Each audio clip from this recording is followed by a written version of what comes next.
pessoal, sejam todos muito bem-vindos a mais uma videoaula do Diferencial Cursos e Concursos.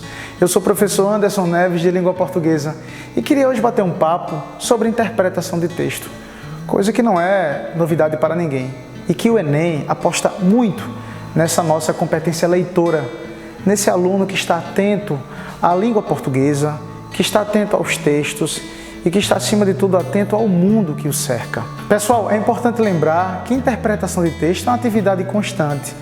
É importante ficar atento à tipologia dos textos, os gêneros textuais que surgem na prova, perceber se os autores usam ou não a variedade linguística, ver se o nível do texto é mais formal, é mais informal, perceber também quando esse texto foi produzido, o contexto cultural que fomentou a produção, essa visão crítica do autor.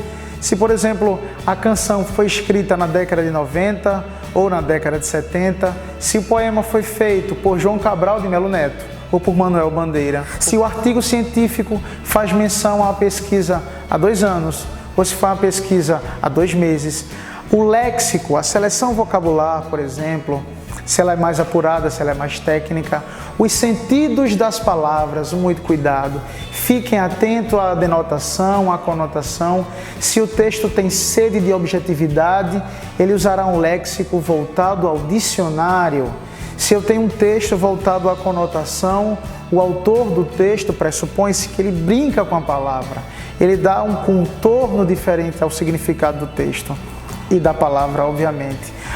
É como se o autor ele desse à palavra uma nova vida, tá? Um novo entendimento. E no texto isso ganha uma dimensão profundamente ideológica, profundamente estética. Então, muito cuidado.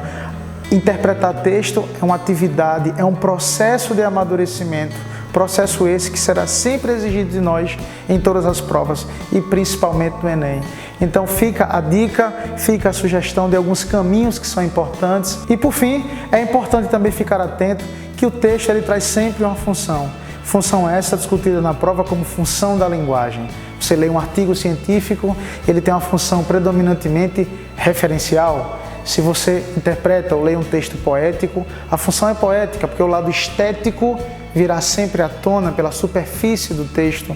Se você lê um texto, por exemplo, uma canção, um gênero canção, em que o eu lírico sempre se coloca em primeiro plano, sempre surge na superfície do texto com predominância, eu terei uma função emotiva, uma função expressiva.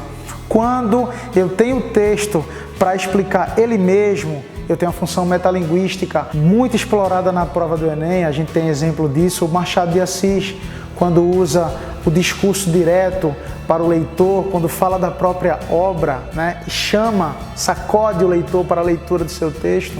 João Cabral de Melo Neto, quando diz que escrever poema é como catar feijão. Essa minha aula aqui, eu uso língua portuguesa para falar de língua portuguesa.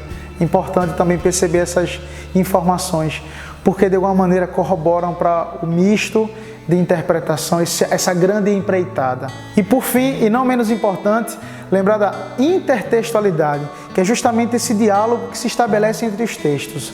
Você faz uma análise de uma canção, por exemplo, ou de um poema, e percebe que esse poema ou canção aponta para um outro texto, estabelecendo um vínculo de sentido e de alguma maneira corroborando para a interpretação mútua. São essas as sugestões para que entremos nesse ambiente, nesse universo maravilhoso da interpretação de textos e que, de fato, tenhamos essa competência leitora tão solicitada e tão exigida na prova do Enem. Eu queria agradecer a todos por essa videoaula. Nos encontraremos nas próximas ainda. Há muita novidade.